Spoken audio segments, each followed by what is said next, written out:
at any point in time under Order 10, Yes. where the senator feels that his privilege is breached.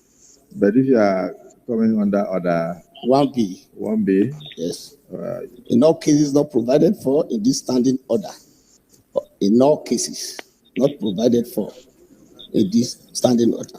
Or by seasonal or other orders or practice. Order 10 says any senator may rise at any time to speak upon a matter of privilege suddenly arising, and it shall be prepared to move a motion without notice. As consensuously guided, I want to join Order 10 with this order. Thank you, Mr. President. And distinguished colleagues. Distinguished colleagues, Senator Adarabodu approached me a few minutes ago and brought up a matter that concerns the dignity of the Senate. And he said he would like to come under Order 1B and under Order 10 that talks about privilege. So is it the view of the Senate that they be allowed to proceed? Those in support say aye. Those against say nay. The ayes have it. You may proceed. Thank you, Mr. President, and my distinguished colleagues. Like I was explaining, precisely last week, Thursday, February 20, there was what the media called drama on the floor of the chamber, which the senators will call a kind of procedural infraction. Like I said also, that I was seriously impassioned to speak on this because the Senate actually got a bloody nose throughout last week over this issue. And it bordered seriously on the orders of proceedings in the Senate. And we know that orders, the standing orders in the Senate, is the Senate's catechism.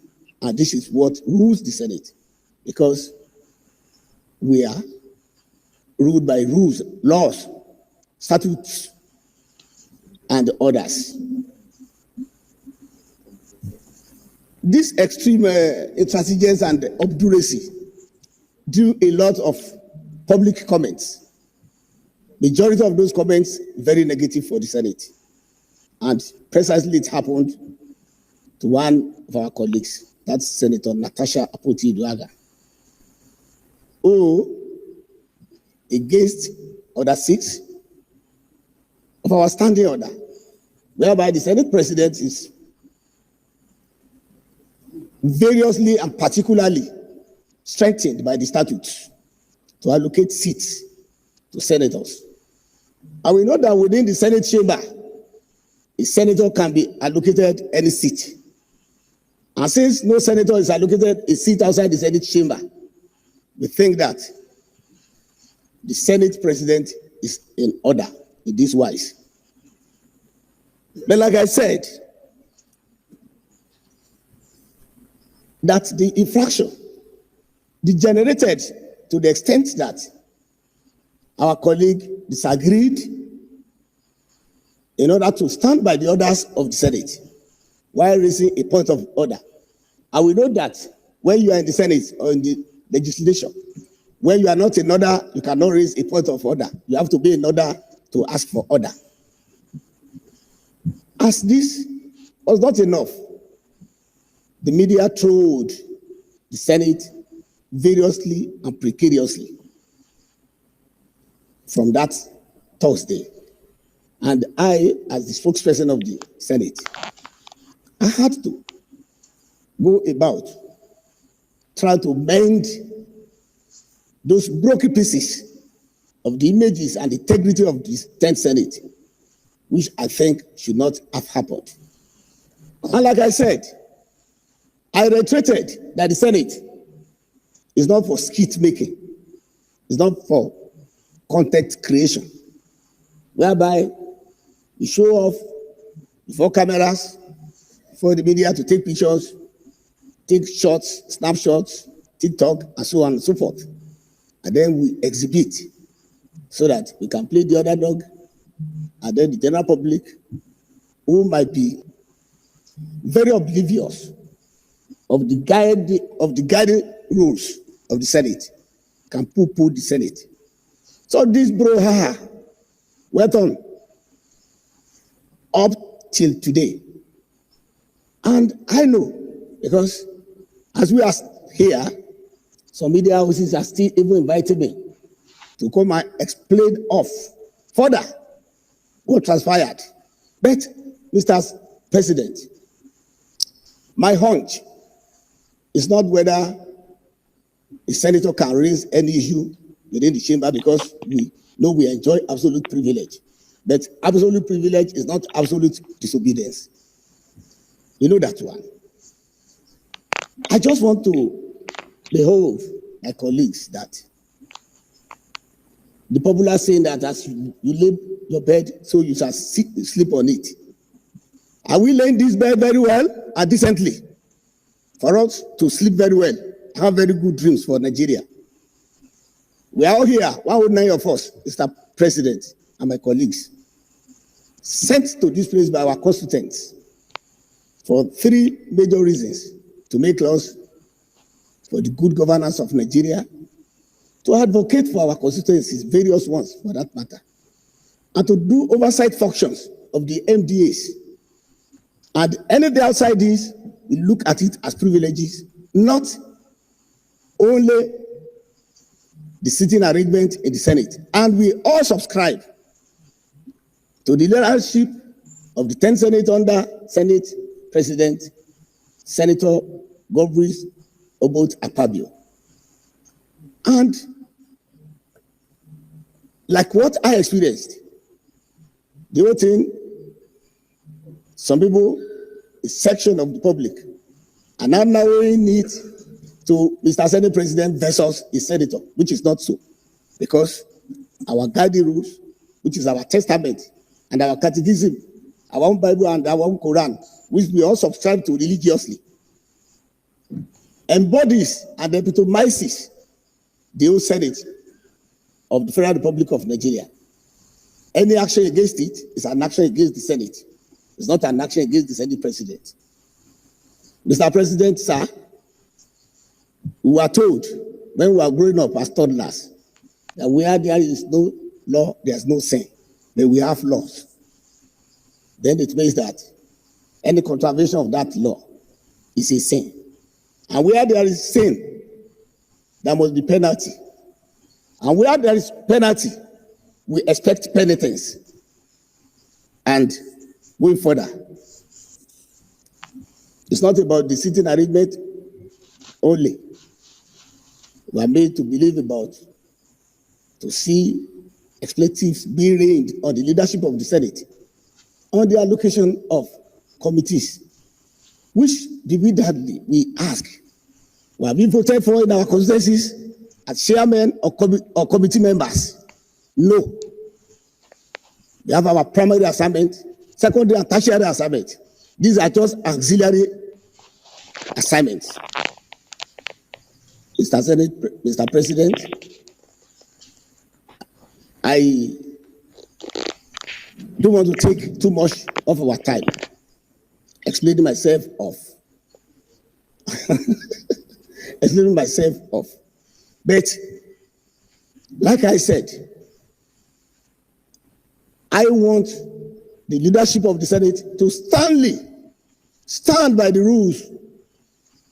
And when infractions are being committed, because we can see a liturgy of it, that some people have done it before, nothing happened. Some other people are taking it. I, as your spokesperson and an image maker, when an image is broken beyond recognition, then to make that image become very Herculean, almost impossible. And so for me, I'm just, without submitting a report, which I will still do later, want to thank my colleagues and the President of the Senate for giving me this opportunity to present to you the happenings in the Senate and outside the Senate in the past 6 days. Their colleagues, I shall submit. Thank you very seriously. My prayers, I want to pray. Yes, major prayer. I should not pray any prayer. Yes, it's not a substantive motion. I want to metamorphose. If you don't have any prayer, it means you have not moved any motion. Okay, you've reported to us. Okay, so Senator Jim Ibrahim. Thank you very much, Mr. Senate President. Let's hear from him. My very distinguished colleagues, in supporting Senator Daramodu, I want to emphasize that the integrity of the Senate cannot be compromised. This is the Senate of the Federal Republic of Nigeria. And like you said in the morning, even at the Constitution, Section 1, Subsection 2, any act of even National Assembly that is inconsistent with the provision of the Constitution is void to the extent of its inconsistency. So any behavior, any act or omission of any senator that stand inconsistent with the provision of the Red Book, our guideline, is void and of no effect. And as a matter of fact, the men in chambers are people of integrity. Mr. Senate President, I am very privileged to be here as a senator to meet very distinguished names that I've been hearing on the front of newspapers. So, Mr. Senate President, the men that are seated here are men of integrity, and their names are protective. Even yourself, Your Excellency, you serve as governor for 8 years. You have been minister. You have been conferred with national honors. So this integrity cannot be destroyed in one day. And like I said, I quoted you this morning. You said any act of parliament that is inconsistent with the provision of the Constitution is to the extent of its consistency void and of no effect. Attorney General of Bender State and Attorney General of Federation. Any behavior, any act or omission of any senator of the Federal Republic of Nigeria that is inconsistent with the Red Book is to the extent of its consistency void and of no effect. And we owe the public a duty of explanation, which I think Adaramodu has formulated and distilled very well. It's not an emotional matter. And we have very many committees in the Senate that handle issues like this. The ethics committee is there. We could refer matters like this to them to give us better diagnosis of the issue and what we can do in accordance with our rule. I'm not above the law of the Senate. And like I said, I am very privileged, and I mean it, to come to this floor of the Senate and see men of integrity, honor here that dignify the chamber. The chamber is not about you alone, Mr. Senate President. It's about everybody. And sitting arrangement is something that is not even too significant. I am at the back seat, but I can lend my voice. In fact, Mr. Senate President, the former Senate President, very distinguished Senator Ahmed Lawal, is at the very back seat after my own. Look at my own seat. Look at his own seat. And he's not complaining. He will raise up his hand with respect here, and will still go there to bow for his respect because he's a man of integrity. So what can somebody say? Can anybody be at the back seat more than him here? I am not against Natasha. I'm not for anybody. I'm just saying that the Senate is an institution, and that institution needs to have at its dashboard integrity as number one driving force in the dashboard of the Nigeria Senate. And our Senate President must be respected. Let me say lastly, the Senate President government, as far as I know, is dwell in the thesis of liberalism, cooperation and collaboration. And you cannot take this one away from the Senate President. That is his straight and textual means and behavior. But there is extent to this collaboration and cooperation in the face of the Red Book. I challenge you, Mr. Senate President. Your collaboration and cooperation as a liberalist, which I know you of, in the face of the Red Book supersedes whatever liberalism you want to advocate in the floor of the Senate. So I support my very distinguished colleague, and I think matters like this should be handled by Ethics Committee. Thank you. Leader, you closed the discussion, but Senator Karimi said he has an observation to make. Okay, sorry. Senator Karimi, the leader of the Senate, says what he wants to say is an overriding observation. I thank you, Mr. President, for giving me this respect and honor, and I'm not taking it for granted. Mr. President, this is one of those moments that I would love to stand up to make a general appeal to our colleagues. To begin with, Mr. President, be rest assured that you have our vote of confidence as a Senate, because this is not about you. This is about us as an institution. This is about our rules and procedure, our practices and convention, and parliamentary tradition that we are sustaining in this place. You just said something now. Please, Yes. Just a minute. Those in support of the statement of the leader that the Senate President has the support and the love of the entire 10 Senate say aye. Aye. And those against say nay. The ayes have it. So the Senate leader, whatever you say is from the pulpit. Well, thank you. Continue. Thank you, Mr. President. Mr. President, the reason I'm standing up to speak at this time, early enough, is that there is no one of our colleagues here who does not have an opinion on this issue. Whether they even speak out or not, everybody has an opinion. But we are all united on one thing. Our rules must be respected, because that is what binds us together. People who serve for 8 years as governor, chief executive in states, people who serve as honorable ministers of this federal republic, and they will still go to the nooks and crannies of their villages and constituencies to go and contest election, to come to this hallowed chamber. It is because there is something about the Senate. And under our watch, we are not going to allow this institution to be discredited. We are not going to leave behind, for those coming after us, an institution that is any weaker than what we inherited. So when it comes to protecting the integrity and credibility of this institution, no one takes it for granted.